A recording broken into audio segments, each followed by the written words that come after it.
Daryl King, and my school is going to get a new gym eventually. Everyone's going to be really excited, and honestly, I'm really excited as well. So I really hope that we get a new gym, and I'm feeling really happy. The gym and cafetorium here at Oakwood Manor is where we have our cafeteria, we have our assemblies, we have our PE classes all in one, which makes scheduling very difficult.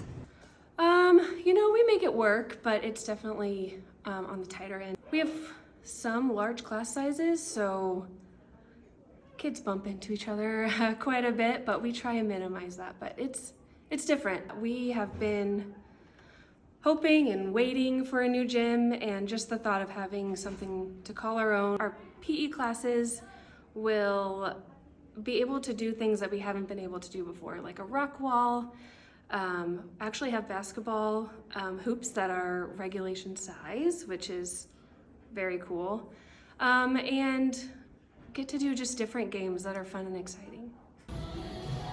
I feel extremely excited. I'm very excited because the gym we have right now is like small and we use it for our cafeteria too. And happy. Really excited. Remember, there's 0 tax increase.